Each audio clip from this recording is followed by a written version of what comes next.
Hi, I'm Anthony. And I'm Nicole. And this is Life with Twins. Usually we will take time to talk about how you're currently doing with your pregnancy.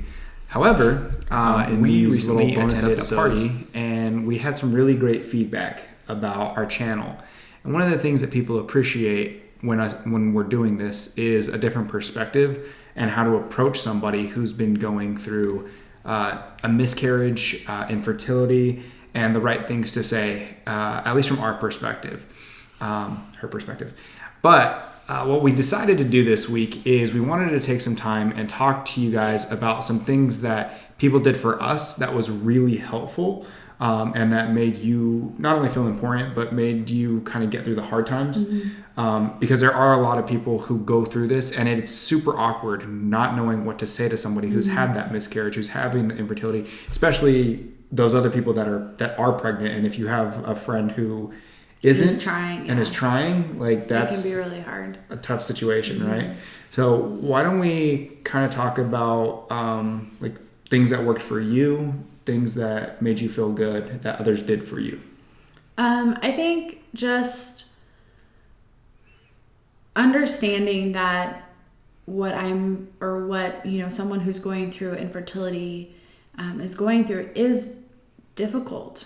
I've had, people say to me like, man, I've been trying for 4 months and it's just like, I don't understand why it's not working.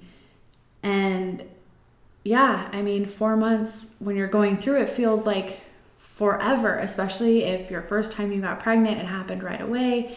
And now it's taking some time. It is frustrating, even if it is only a few months.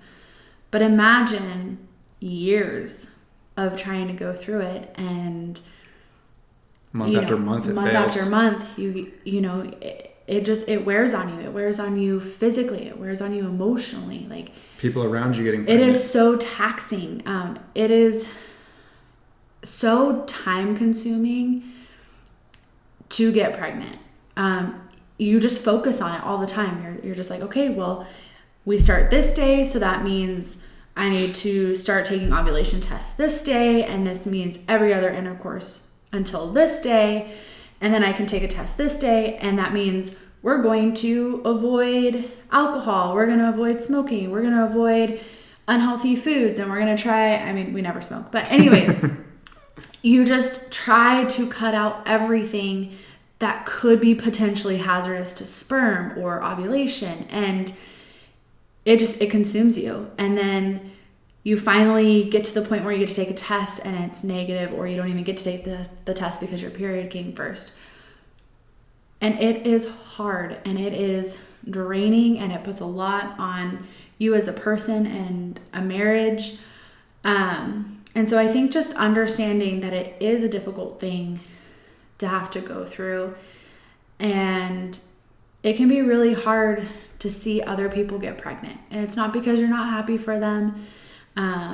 It's hard because you see how easy it is for some people, and you just wish you had like an ounce of their fertility so that maybe it would be a little bit easier for you. So I think that if you're having someone who's going through it and you yourself are pregnant,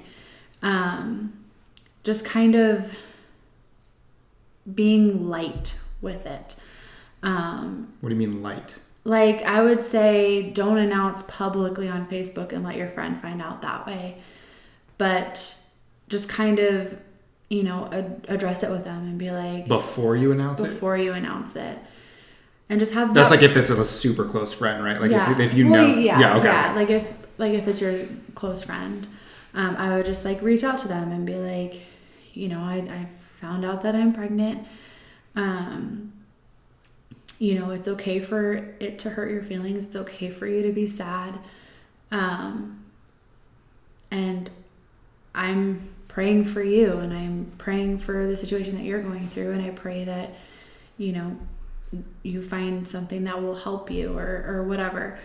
But I think just kind of telling them personally, but also, I had several people get pregnant while I was trying to get pregnant. And I think what helped was they wouldn't share stuff about their pregnancy unless I asked them about it. When you were one-on-one with them. And instead they would ask me how I'm doing and how my fertility journey is going and how my next IUI is going and how I'm doing and everything like that.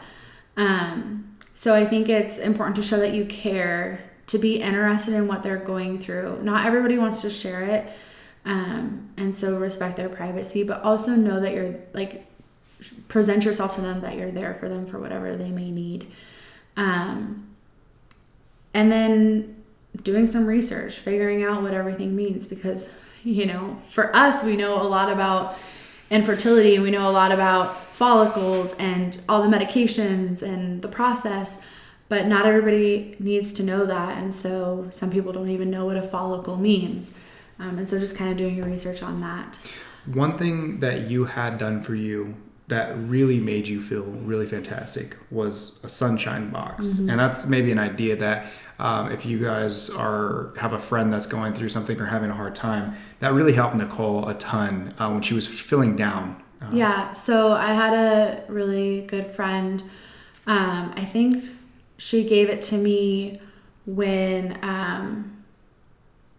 like the due date of my baby.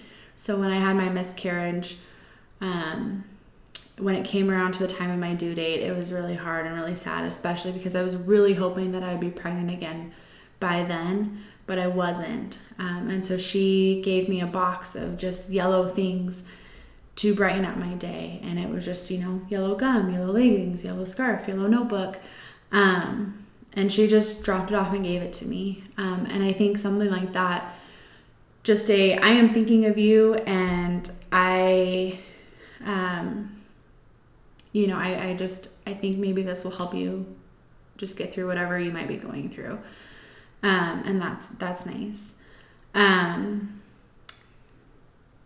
But I think most importantly, it's just kind of remembering them through times, like acknowledging that Mother's Day is going to be really hard for them.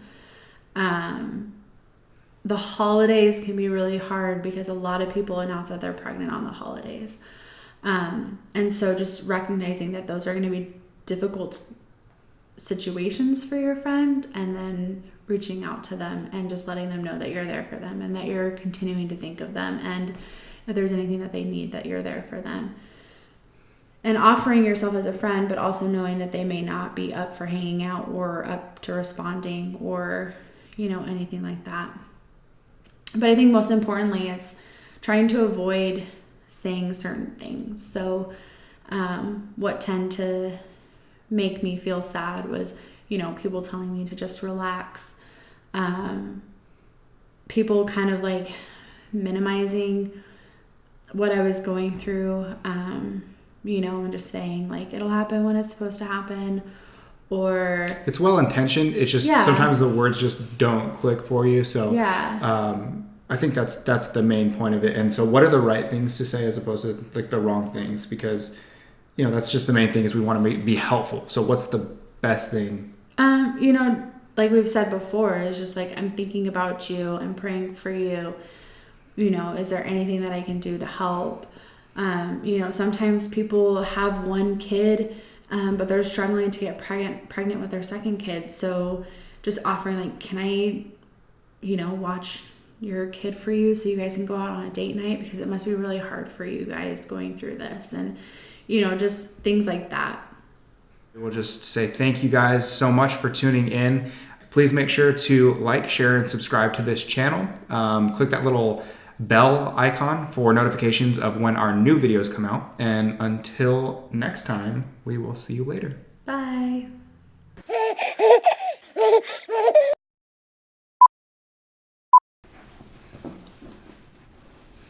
I get uglier each week. Well, you shaved your face. You were super handsome last week. It's just showing them that you care. Sending them thinking of yous.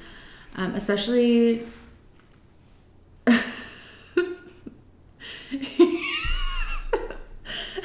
You're just like making these weird faces. I'm just sitting here and I like looked down at the screen and you're like. I normally do that. I normally have a mustache. So normally you don't think I'm so ugly. You're just like. All right. No. Needless to say, she is not a fan of a shaved face from Well, you me. haven't had it in like a really long time. You can't just like wake up one morning and be like, I'm gonna shave my face. Yeah, I can. It's kind of how it goes. You ready? Let's do this again. When I shave my legs, it's not like a totally different me. I'm just used. I just go from like being pokey to not being pokey. I just assume you never shave your legs. No, she's got blonde hair. I don't know. She always wears pants. I have no idea. It's winter.